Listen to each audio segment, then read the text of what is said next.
The new normal requires new networking strategies to reopen, remobilize, and rebuild operations using human ingenuity, inspired creativity, and applied digital innovation. Join us for an exchanging of ideas and a showcase of strategies from our customers across multiple industries.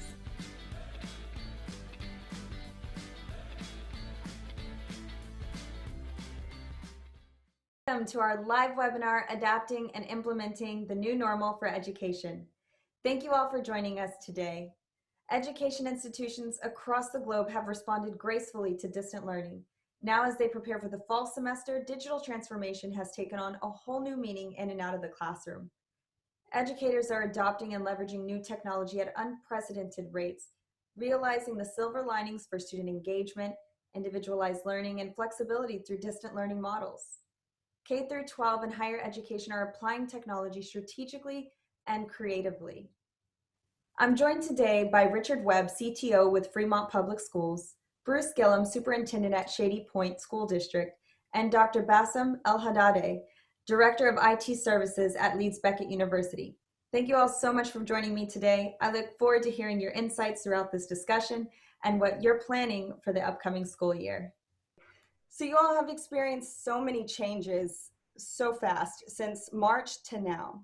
So I really would like to start with the flexible learning that's been redefined in education since the course of the pandemic and as you prepare for the fall semester.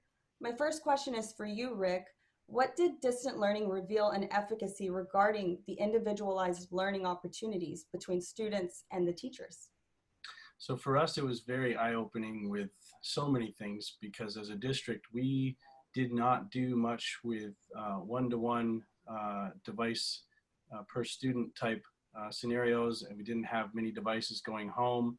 It was very specialized when they did. So one of the things that we had to do was pivot very quickly to provide a statewide mandated virtual session that was then delivered, whether it was through technology using different LMS platforms or was provided by pencil and paper via school buses delivering lunches to every kid and then picking those up as the bus comes back to deliver lunch the next day. So being in a rural community with a lot of, well, 60% plus free and reduced lunch population, so a lot of below poverty level income families, there were a lot of challenges. And I think one of the things we learned with doing the distance learning, once we had students not in the classroom, basically in a virtual classroom, we saw that there were some students that maybe engaged in the classroom, maybe they engaged differently in a virtual environment, and some students that maybe never got a chance to speak or even engaged within that classroom environment, but somehow in this virtual environment started to engage and thrive in a way that maybe they hadn't before. And so I thought that was an interesting takeaway from what we learned, something we weren't really expecting to see, but I just thought that was something very interesting. Yeah, so a situation which was meant to cause disruption actually enabled the instructors or the teachers to really understand the context of the students that they weren't getting in the classroom before. I'm sure that was a positive outlook towards the shift in adaptation to distant learning. Absolutely. Dr. Bassem, my question for you is, with the situation that Rick just described and how to communicate with the students and engage with them, provide the necessities that they were accustomed to getting in person within the school, there's IT resources that support in-person learning. But with this shift to distant learning, there must have been some stress on IT resources that weren't designed for these types of use cases. Was there any stress you noticed amongst educators and or yourself at Leeds Beckett?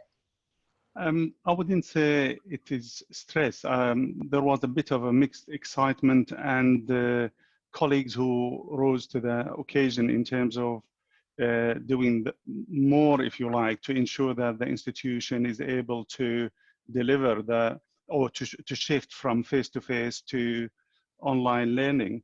in a very short period of time.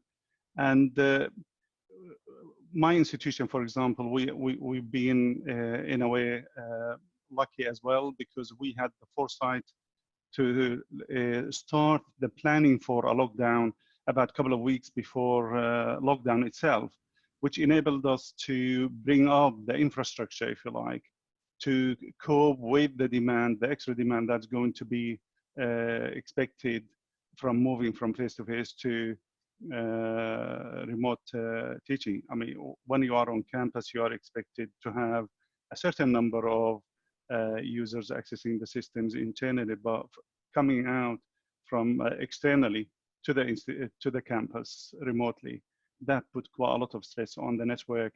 But as you know, I mean, we have a fantastic infrastructure. Part of it is supplied by Extreme itself with the Extreme Fabric. So our infrastructure has been able to cope with the demand. Other institutions have struggled, yes, because it caught a lot of people unaware, if you like, and unprepared for that sort of shift. And it's a seismic shift, if one could say that. Yeah. Yeah. Seismic understatement, right? As you continue to respond to these seismic shift, there's something that I'm noticing on the rise within education, and we're calling it digital classrooms. Yeah.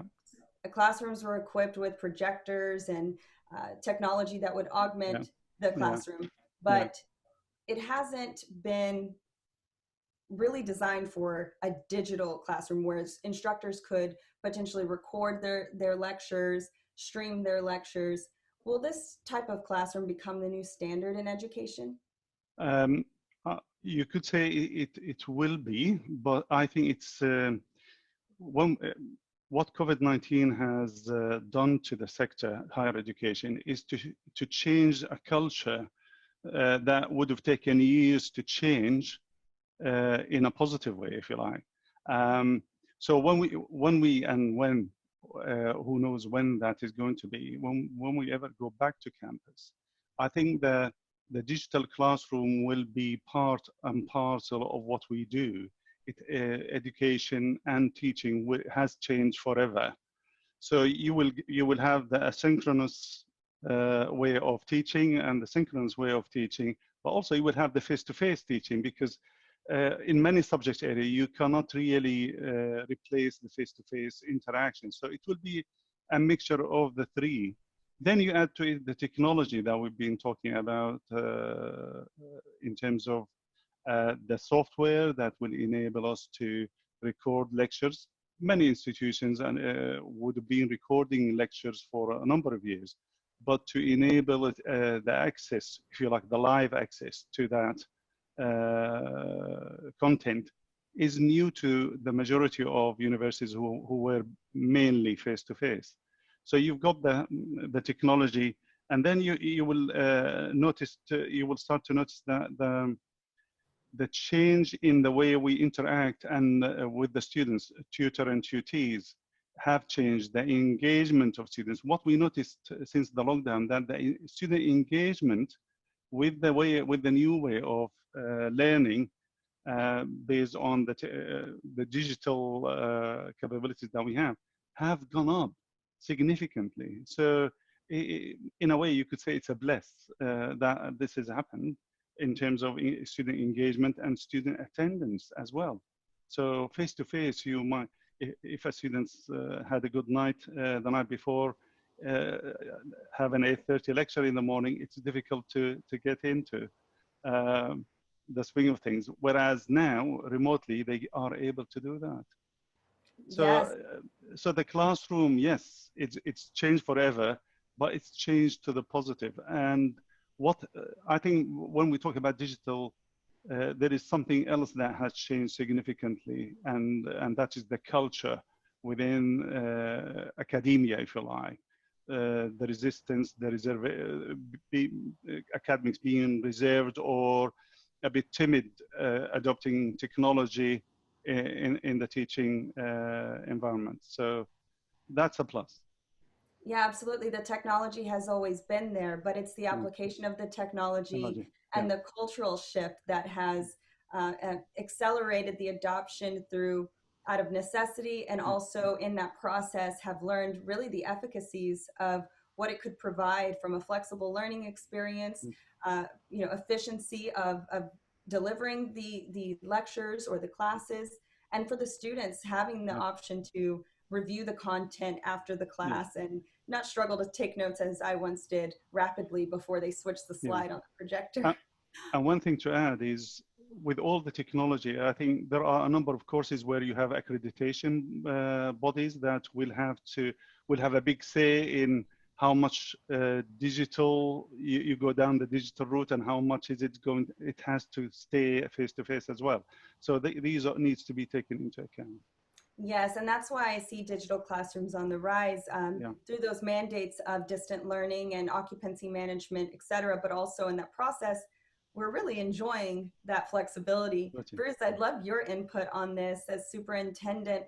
How has blended learning been redefined into what some are calling, as we've mentioned, the hybrid learning models? How is that going to take effect in K-12 education in your school district?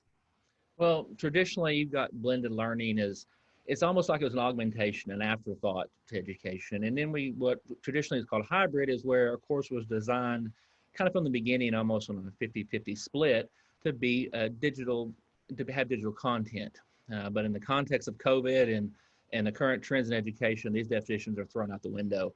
Um, I think, and in our case, I think we're transitioning to a new definition of hybrid learning that's based more on the transitions between traditional and digital context. For us, learning is a system where the student has to transition in and out of the classroom. It may be 3, 10, 14 days, we don't know. But our teachers really have to plan their content delivery, not knowing where that student is going to be at any given time. So the only difference is the medium in which they're conveying their digital content. Uh, so it's almost like the seamless transition between traditional and digital is a new hybrid. So you've got the old-fashioned way of technology as an afterthought or technology as a forethought. And I think we're moving where we're like we said earlier, we're getting very rapid movement. We're getting very quick buy-in. Everybody's on board now, and a process that would have taken a good year, 18 months to ramp up, we ramped up in weeks. So we kind of have to do a little bit of planning, and hopefully we can provide education to wherever our students are and give them whatever they need.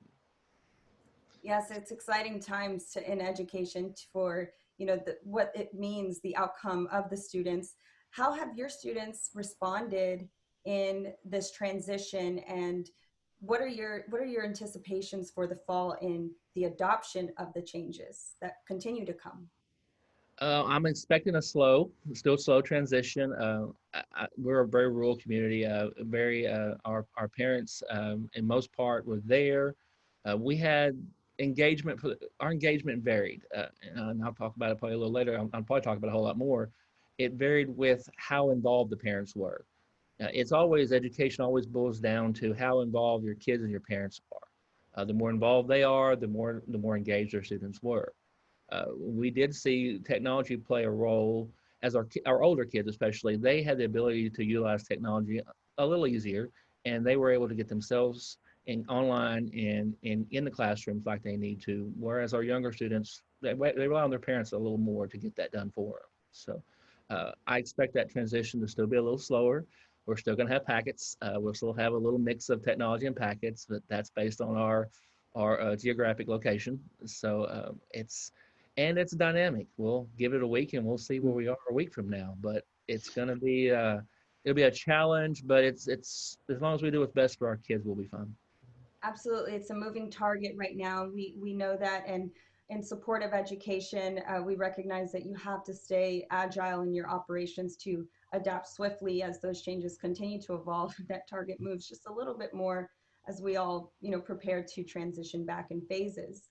Right. But related to those digital trends that we've been talking about, I want to circle back to the digital classroom with you, Dr. Bassam. Yeah. You talked about it becoming a new standard over time. at a more rapid pace than we've seen before. But what are the specific components that would make up a digital classroom?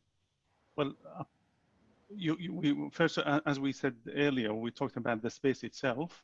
So you're talking about the physical space and the digital space, but also you're talking about personalization of the learning process as well. So you've got those three components of what we call digital space.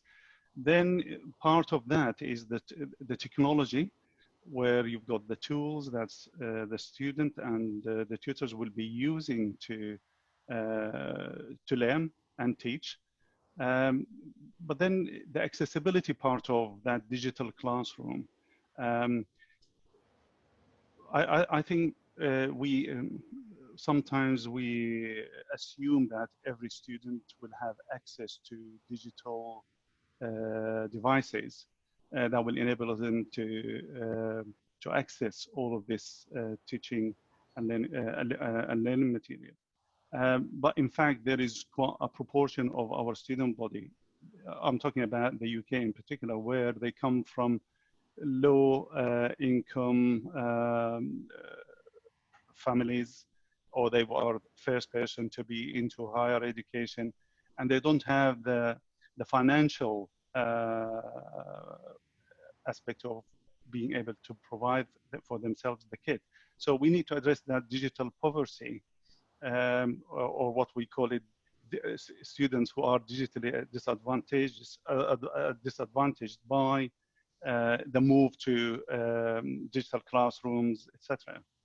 And that falls on universities to make sure that these students are not disadvantaged and they have the ability to learn in equal terms, if you like, equal playing fields. We also talked about the engagement and the feedback loop for the digital classroom. That becomes more instantaneous. The feedback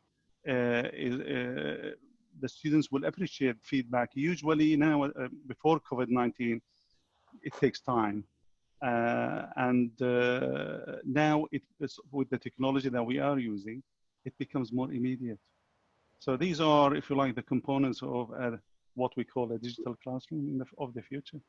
So it's the remote accessibility, it's the feedback loop, the communication. Yeah. What about the in-classroom experience? You know, when you walk into a classroom today, you expect to see, if it's a small classroom, you have some means to project information onto a screen so that the larger classroom can see it. So we're used to those things. We're used to having Wi-Fi for connectivity, but we're not necessarily used to having, say, AVB technology and you know, a pervasive high density connectivity for, say, streaming. So the microphones might be a factor, the audio and visual video components of the classroom would be a factor in order to enable those instructors to stream their classes or at least record their classes for on-demand viewing. Is that going to take shape inside of the classroom as well? I think absolutely, because what you want is the tutor to have access to the tools where if you are running a hybrid class where some students are remote, some students are face-to-face, then you need to have that technology. Most classrooms have smart boards, smart technology in place, so you don't need projection facilities. You use and you share. Students do share access, give control to students. So that you talked about connectivity and bandwidth, and that becomes really important because what we're looking at is more of a Wi-Fi network that is good enough for the streaming and the number of students at the same time, simultaneously streaming videos, streaming learning material, etc. So yeah, I mean, some institutions might be better than others in terms of the provision.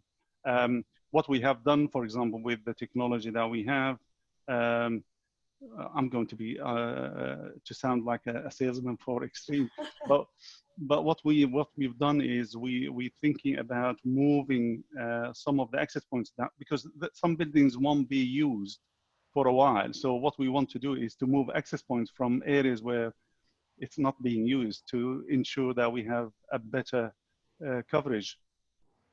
that will enable students to do streaming with uninterrupted streaming as well.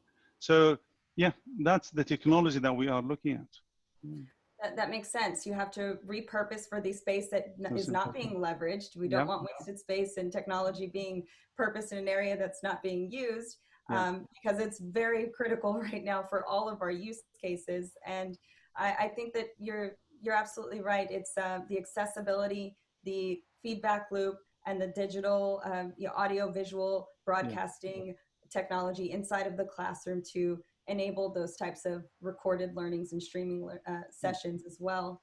Rick, I have a question for you on the same thread of this digital classroom and that feedback loop he was talking about.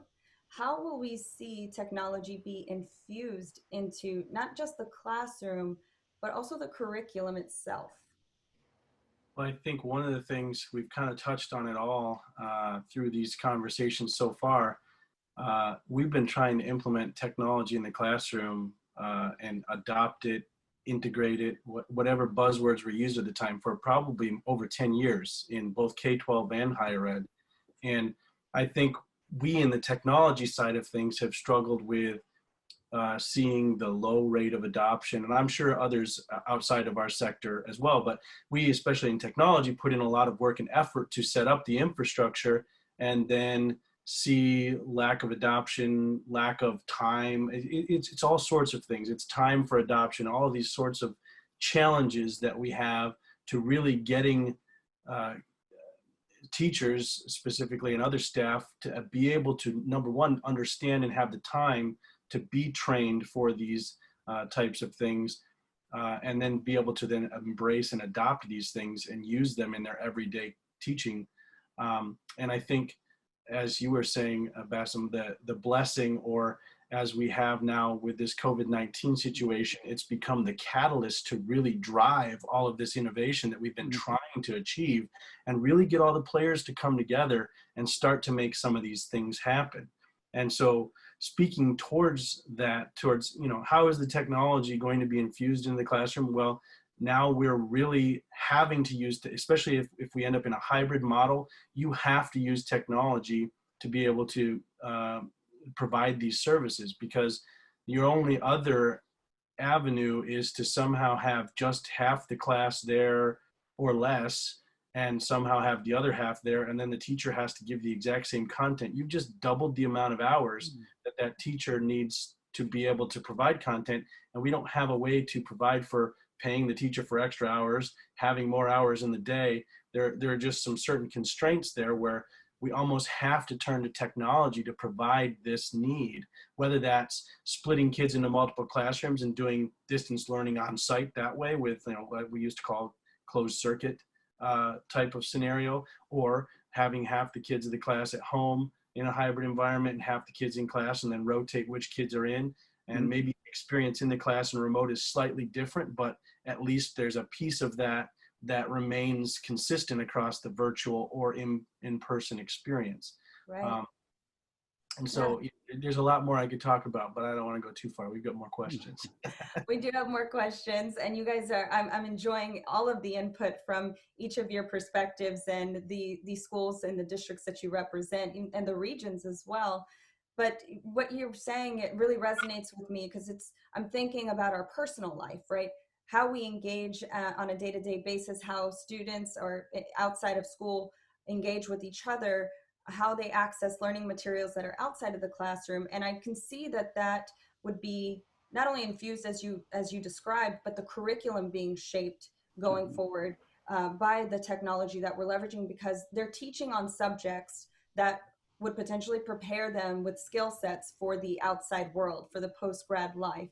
And those skill sets that they are preparing for are going to also have technology infused more and more into the business operations and models of every industry. So I can see that shaping the curriculum as well over time, that they're applying new skill sets in that curriculum for the students to learn that would prepare them for this digital world that we are definitely in.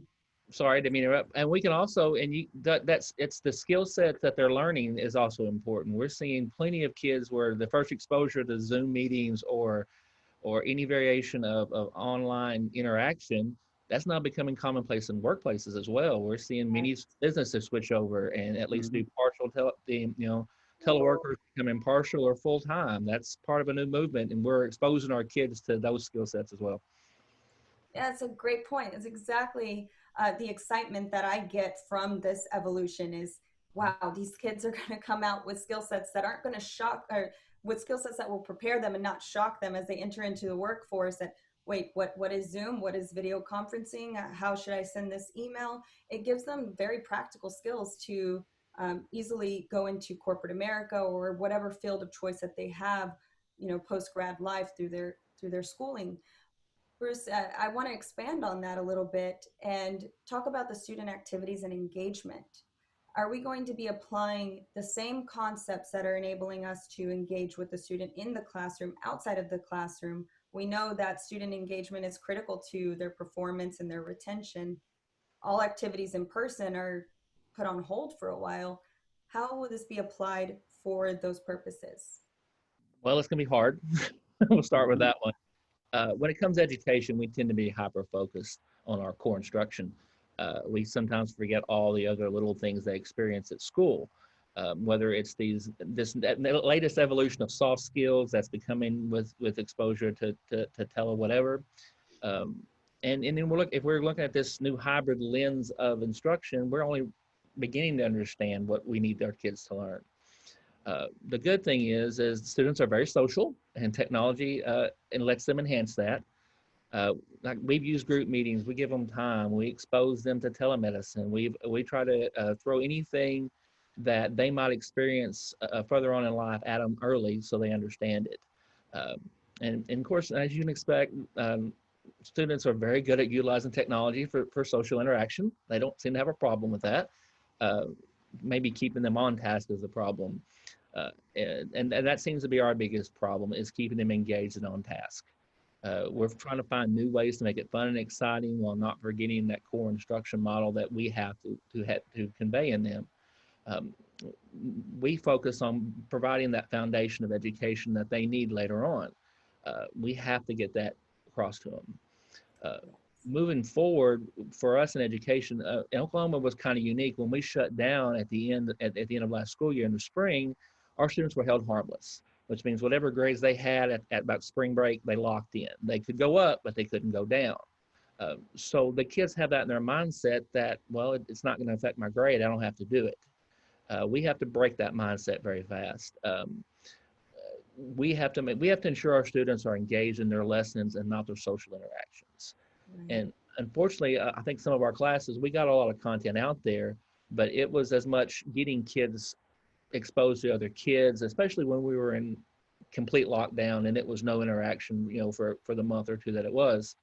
That was the only way they were getting contact, was through their social medias, or whether it was group classes or small group sessions that we were doing with kids. So technology is allowing us to communicate in ways that we've never been able to before, at the speed that we've never been able to before, and it's changing the way they interact. And public education has always been a mirror of society. We have to change the way we instruct in order to do that. So, well said. Music to my ears. And what you were talking about, if the students don't have the same motivation and peer pressure that they did inside of the classroom to finish their studies, to complete a task or a project, how can that be driven when they're in these flexible environments, and where really students have to find new reasons for motivation, new means for their purpose and excitement for the classes? And what I see happening in the future, which I'm really excited to see take place, is the curriculums being mapped to very specific applied learning opportunities, right? It's math is math, and unless you just love math, which is rare, or science, or pick a subject, right? We each have our inclinations. And until it's applied to a student to explain to them, this is how you can leverage this skill set. I know it seems like it's an isolated pocket of knowledge that we're asking you to hold in your head, but think about how you can apply that to any of the things that they are passionate about, think they might want to go into, interests that they would want to evolve more and learn more about, how to apply what they're learning in the classroom to those interests. And I think you have more opportunity to do that, as each of you have described throughout this discussion already, that these flexible learning models give you more insight and context into the student's life, what their interests are, and then that hopefully leads way to how can we help them realize how exciting this learning could be for their passions. I mean, is that something you see happening as well? Exactly. I mean, we always try to move from an external motivation to an intrinsic motivation. We want the kids to learn on their own. Right. And that's always a hard thing to do. We've learned that, like you said, if you don't have, we always try to teach problem solving skills and real world applications, but if you don't have a base core knowledge, a tool bag of tools to pull from, you can't do problem solving later on. You've got to have a understanding, and we always talk about you got to have a strong foundation on the base of a pyramid, all that stuff. Whatever education metaphor you want to throw at us, but that strong foundation lets you have applied skills later on. And that's where we struggle with trying to tie engagement and getting kids to be engaged, especially at younger ages when they don't see how it's applied later on. So totally agree. Well, there are some IT considerations as well that take place. We talked about the response, the shift, the adaptability of education institutions that we've seen across the board, the digital technologies that are on the rise for adoption within the classroom and outside of the classroom. But as I mentioned in the first part of our discussion here, IT wasn't necessarily designed for this. So Rick, I would like to hear from you. What are the IT considerations that our IT teams within education should be looking at in order to support such an agile operation and adaptability and flexibility within your operations for education? So for us, some of the considerations that we haven't really had to worry about was offsite infrastructure.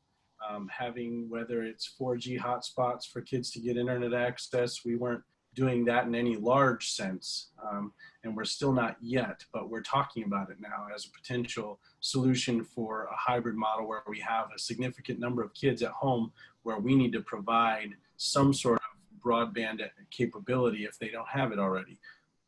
And so one of the significant challenges with that is just us being in a rural community. The 4G access is somewhat limited when you really get out into the country. And so that is a consideration that we have, where one of the potential solutions we've come up with, we have some, well, fortunately, just before all this happened, we upgraded our entire wired and wireless network infrastructure and just put in all new Extreme switches and AeroHive gear. And we had Extreme switches and AeroHive gear before that from 2011. But some of those old switches, some of the old access points can actually be used as a router and access point and VPN device. So we can take that old AP330 and throw it on a school bus because it's 12 volts native already. We can literally light it up and put a 4G modem in there, and it can provide internet when you park the school bus wherever. So that's one of our potential ways to provide access. If we can get a school bus as close to where those kids are, to where we can have kind of like a neighborhood Wi-Fi hotspot for those kids, we can deploy some vehicles, whether they're school buses, whatever they are, somehow deploy those devices in a place that can be semi-public, that they can access that. Another consideration is on-premise. I'm fortunate to have the new equipment because we're going to have all of these new devices on site. We're going to have more mobile devices that are on-premise, that go off-premise, and they're going to need to be supported in a higher density wireless environment, as well as we're going to have more bandwidth considerations within our wired network and wireless networks. So I'm happy to be poised with a brand new system that's designed with 2 to 3 times the capacity of the old one, that I'm well positioned, I think, to really keep up with that demand as it comes, if we end up back in school this fall, let's hope so. We can really start to take advantage of some of that infrastructure that we invested in. That's a great point. Basim, you have something to add, please? What I was going to say is part of the considerations is what I mentioned earlier about students' ability to have access to the IT, if you like, or the tools. And what we've done, for example, at least Beckett and many other universities have done, is we created an IT hardship fund to enable students, for example, as you said, Rick, those who don't have a good broadband, for example, and they can't afford to upgrade to the next level of broadband. The university have started to offer funds to help students do that, so they can continue to learn as the rest of their peers, if you like. Yeah. Yeah, great points, both of you. I love the engagement amongst the panel here. I think this is a very fruitful discussion for people to hear and understand where the direction of education is going and what those IT needs really should be focused on. Rick, you talked about connectivity for central hubs in a public place to connect those that don't have access. Basim, you talked about the misconception or the assumption that all these students have devices at home, that they can have the accessibility to engage in these hybrid learning models. But there's also the BYOD aspect of that. From a security perspective, you're not now just focused on having the IT centers the way that you have before inside of your schools, or the computers that stay there and remain there, right? The students come and use them, but they are shared resources. With IT having to take into consideration that these devices may be BYOD or checked out from the school, taken home, and finding remote places to connect that are offered by the school themselves, this really lends toward a very distributed networking model that, like you said, wasn't necessarily the use case before. So I'm sure that the IT considerations are going to expand into the security of those devices, how those students are leveraging those devices, and the network management of distributed access points across different neighborhoods, right? I'll pause that. I'm actually going to redirect it to you, Bruce. And I know this is not something that I put into our discussion of prep and questions before, but I've heard that this is becoming a rising challenge for educators with remote learning, remote access. What about cheating? How is that going to be managed? Talking about IT security, and knowing what the students are doing on these devices, how is that going to be addressed from an IT consideration perspective? It's going to be real similar to the way we would handle homework in general. Traditionally, we would not weight homework as heavy as we would in class context. We've been relying very heavily on our learning management systems, whatever school wants to use, using testing. And when it comes to papers, we're going to use plagiarism software. We're going to throw everything we're going to leverage the tools we have to make sure that plagiarism and cheating doesn't occur, but we're not going to stop it. I mean, what it's going to come down to is when our teachers engage with the students, one-on-one small groups, we spend our entire day assessing the students. Whether it's a formal assessment or a summative assessment, whether it's an informal assessment during a conversation, we're able to gauge where our students are and what they've learned without them knowing it most often. It's not all, our assessments aren't always going to be tied to a traditional paper and pencil answer the question accordingly. So it's going to be a learning curve on some of that. Our teachers want to go in that traditional method where it's an easy grade, we can put it in the book and move on. It's going to become a lot more informal in the way that we assess. If we're going to look at an individual student's needs, we need to be able to assess that individual student on the fly through a conversation. Right. And a good teacher can do that very easily.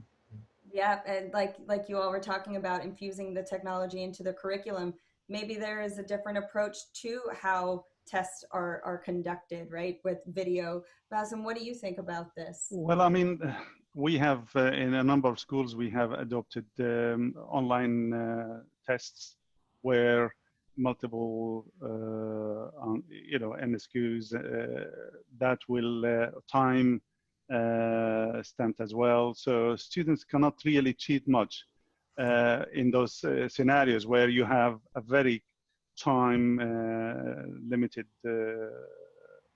questions.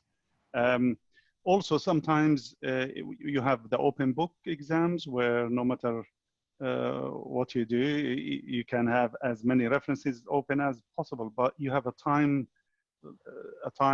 if you like, to submit your answers or assignment. So it is difficult, as Bruce said. You will never stop it, but you try and minimize it. And the tools that are available to check for plagiarism, etc., is very sophisticated now. So, and students know that their career, their future is on the line. The majority of them do not cheat. It's very, very small amount who do cheat, if they do. Yeah. Right, and for you, from Leeds Beckett, you're talking about university students, so those that have gotten to the point where they're invested in their education. And from a K-12 perspective, if you were like me as a kid, you didn't figure out that school was important until way later. And so in those cases, they're still shaping their minds and still figuring out the character that they want to live by, right? So Bruce and Rick, this is where I'm curious about K-12 and how to enforce those things. And Rick, I'm thinking from an IT perspective, as you mentioned, the distributed networks, there's got to be a very significant emphasis on visibility and data insights across the network and all the devices that are being leveraged on the network and the students that are using those devices. So it sounds like this might lend towards a cloud model. Do you see education taking a step towards more adoption in cloud? Absolutely. I think one of the things that we're seeing as a trend already in education and far-reaching the whole IT world is many of the systems we used to have on-premise are now third-party software as a service or some sort of cloud-provided system. And even in education, many of the tools that we use for student assessment and for all of these things, they are, many of them, very cloud-based. And so, of course, with that comes concerns about, is there student data that lives in the cloud? Who's in charge of it? In the United States, we have what's called FERPA, which is, for lack of a better understanding, the HIPAA of the education world, so to speak. It has to do with student records and who can access them. But we have also requirements for filtering for the students, our SIPA requirements in the United States. If we want to have E-rate funding, we have to prove that we are doing at least the minimums for SIPA requirements to make sure that those children are protected when they're connected to the internet, that they can't just happen upon something, and we've done our due diligence to make sure that that doesn't happen. Obviously, we can't stop everything. But at least we have those structures in place. And as we move forward, all of those types of solutions, we use in our district a product called Lightspeed that is a cloud-based product that can live on the devices we send home, and that client connects to our cloud infrastructure that is designed for us to manage what those kids can and can't access from that device. Now, again, that's the devices we own. Devices that we don't own, at this point, we're not actually managing what those devices can and can't do. But there are ways that we could, if we wanted to. It would require some parental sign-on, parental acknowledgement, and say, okay, we're going to take control of this device, which is kind of a scary world for most of us to think about, but it's possible. Yeah, absolutely. It is definitely possible. It's just another one of those things that hasn't necessarily been required as a use case in education, but as you have this shifting landscape, now we're looking to apply technology that has been accessible towards education more and more. Dr. Bassam, I have a question for you related to the priorities and with IT investments and preparing for the next school year. What are those priorities for Leeds Beckett, specifically for safety precautions and facilitating agile working environments for the students and the staff?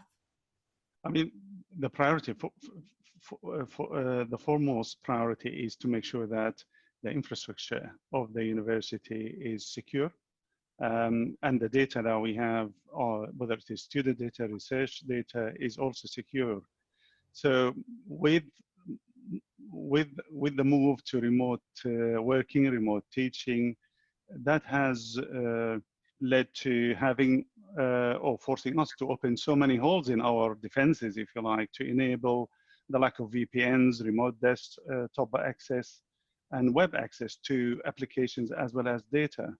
And with that, we had to effectively to change shift, if you like, to bring in better tools or enhance existing tools to ensure that we have the security in place to protect the data and the jewels of the institution, if you like. As we know, universities and schools are perceived as easy target for hackers and ransomware, etc. So that has been, if you like, a priority for us to make sure with all colleagues working from home, students accessing data and to services remotely, that the infrastructure can withstand that sort of attacks, if you like. But also, by increasing the security measures, you don't want to strangle, if you like, access to, so you have to balance it. And the education of our users go hand in hand with that. Then, as Rick said, there is more and more, we are moving towards cloud services. So we have a number of services that is provided as a service. And that will continue to increase because it gives us access anywhere, anytime, any place, much easier than on-premise tools. That comes with all sorts of health warning as well, because as Rick said, do you know where the data is held, where the, like in the US, we have GDPR here, where we have to abide by very strict rules and laws in terms of access to data. So that in itself restricts what you can do. So it is important that every time we go to cloud services, we ensure that the security is within the laws, you know, abide by the laws of the country and the European Union, as we still, even by name, part of it. So those are the major two priorities, really, is to ensure that the infrastructure can move forward in terms of meeting the demands of the institution and enabling the university to be as successful as it can be. And the other projects, if you like, for now, will be put aside to concentrate on how we're going to ensure us as a university continue to deliver the business that we are in, and that is higher education. That makes total sense. Securing the environment, ensuring that data is not in the wrong hands, but remote accessibility to these distributed environments, absolutely. Yeah. Bruce, how do you see the school district leveraging IT to enforce and support those initiatives for safety precautions like contact tracing or occupancy management amongst the district? You have several schools. How will IT be leveraged to support that need? IT is basically it began as communication, and it always will be based in communication, whether it's computers or people, voice, video, whatever. When it comes to contract tracing, and specifically, we need to be able to track information. We got to be able to track the data. We need to identify who was exposed, who wasn't exposed, who had contact, who didn't. We're small enough that we have a pretty good idea of what's going on, but we still have to make sure that we do it the right way. We have the, we have it's, and we're talking about it's weird because we're almost skirting two areas. We're hitting FERPA on one side and HIPAA on the other, and we're trying to make everyone happy. Whereas we're trying to share information with our health departments, without violating our FERPA laws, and they're trying to share information with us without violating their HIPAA law. It's becoming more about communication with everyone involved, and whether we're doing that communication through Zoom or whatever. Our big push in the last couple of years has been telemedicine when it comes down to access to our regional hospital here has rolled out telemedicine to area schools, where you can, if you don't have a nurse, which we don't have a nurse for the most part, we can access a nurse quickly and easily through video conferencing. They can do assessments. And then with COVID like it is, that's extremely important.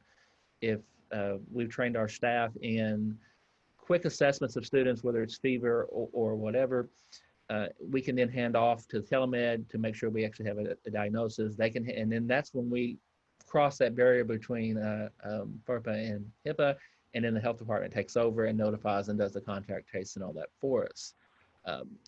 When it comes down to occupancy management, for me, that's more about controlling our classrooms and our environments. Technology allows us to do more in less space. It allows us to have that educational classroom wherever it needs to be, which is a whole different set of guidelines and problems. We don't know.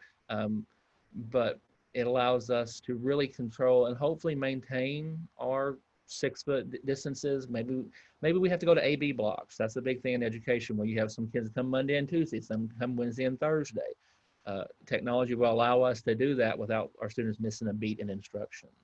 So it's like I said, it's one of those areas where we were kind of doing it before, and we're going to do it a whole lot faster, and we hope it works. So. First of all, very cool that you're leveraging telemedicine for the nurses, right, for the student health. But also, I feel kind of bad for the students, because back in the day, that was like the best prime spot to hide out in, is the nurse's office. Just, don't feel good. I don't think the isolation room is where you want to be nowadays. So. Nope, not anymore. Yeah. We're not calling it the quarantine room, it's the isolation room. So yeah, and it's stuff like that. It's understanding that that we have technology that gives us access to resources we've never had before, at least on campus. And even in rural Oklahoma, whereas I've got socioeconomic poverty levels, everything thrown against us, we have a small regional hospital next door in the adjacent town. Our next level 1 trauma center is Little Rock or Tulsa. So you're talking a helicopter ride to a level 1 trauma center. So we kind of have to leverage what we have to get access to what we need. So, can I add to the contact tracing? I think IT is not just about contact tracing. I think there is a more important role IT can play in that sense, where IT can be used to effectively measure the engagement of students with the class, especially in universities where we're all adults and so on. But what you want to do is to use the technology to spot those vulnerable students who might not be engaged to a point where they might drop out. But if you catch them early, at an early stage, then you might be able to help them recover and become successful and stay at university. In the past, it was you only catch them too late when they are about to leave, to say, I'm leaving the university. Whereas now we use the technology, whether it is location, so using the wireless network to find where you've been, if you like, in terms of, have you been to the library, have you been to the labs, etc. And you put it through an intelligent algorithm to find out how much you are engaged in your studies. And that has helped a number of students to stop them from dropping out of university. And that will be more and more in use in universities, because I remember going to the US 3-4 years ago, when completion rate within the US is very low compared to, for example, Europe. Even in Europe, it's too low as well. So what we've been looking at is using the technology and harvesting the data that is collected through our wireless network and other software tools, to improve student engagement and retention. And that's good for the students and good for the universities from a business point of view. Absolutely. The network is the nerve central Yeah. system of the entire operations that we see going forward. It's increased touch points through the network, so you can leverage that to assess your benchmarks. But Dr. Bassam, thank you so much for adding that. And Bruce, I would love to get your input as well on, going forward, how do you see leveraging the technology to the evolving future of education? How do you measure those benchmarks that he was talking about as well in K-12 from a student retention, engagement, and performance perspective? What are your thoughts on that? Well, the gap in instruction caused by COVID, it's for most of my students, it's been about 5 months since they've been in a classroom, and it's probably since they've had some instruction, depending on their engagement levels. In short, they lost about half a year of instruction. We will start our school year immediately going to benchmarks as soon as we possibly can in order to tailor those instructional plans for hybrid and hybrid and traditional learning. All of our instruction, regardless of whatever delivery method we use, has to be held to the same standards and quality. That includes our state and local standards as well. The problem is adhering to these standards both in and out of the classroom. Like I said, there's going to be some cases where students are transitioning from synchronous to asynchronous back and forth due to COVID or isolation or quarantine possibly. This transition can add to that gap. We're already dealing with that huge gap anyway, and our job is to close it. In all of these cases, we have to be able to track performance. And in our case, that's going to be how much instruction, how much are they mastering our state objectives.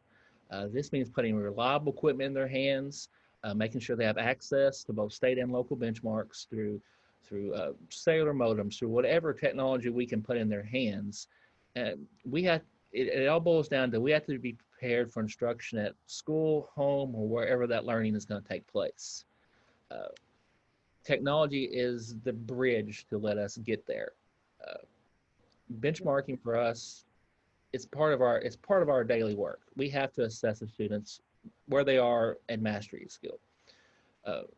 Technology has allowed us to do that quicker and faster than ever with as least amount of interruption in the learning process.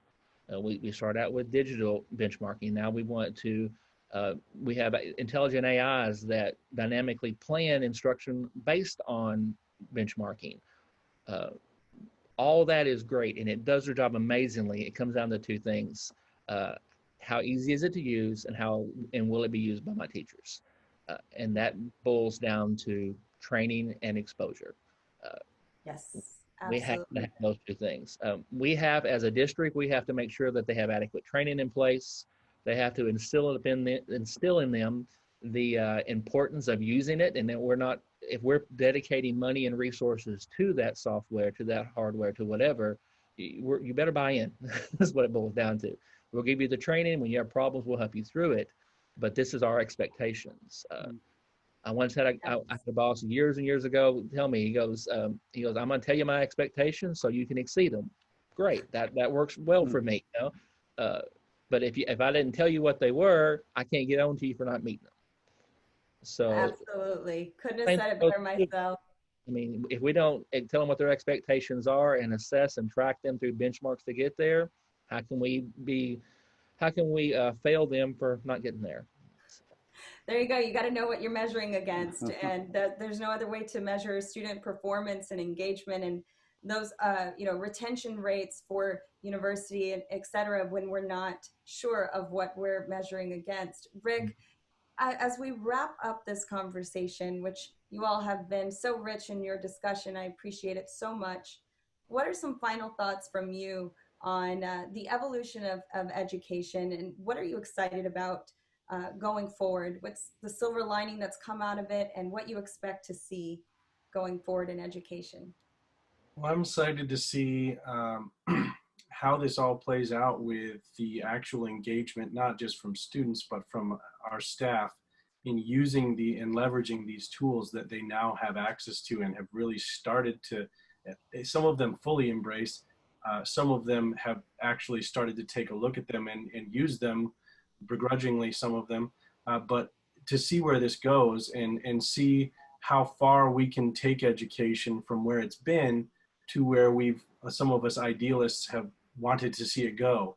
And I think the primary factors to making that happen are going to be making sure that we have time in the staff schedule to be trained on how to use these, and then provide that training and those resources as much as we can, so that any moment of spare time they have, they can be learning how all of these systems can function, interact, and always building on the foundations that we're starting with. We have to, of course, start and get good foundations for how to use these tools, but some of them are so feature rich that you really, unless you're a high-flying teacher, you're not going to really take advantage of most of those tools and capabilities.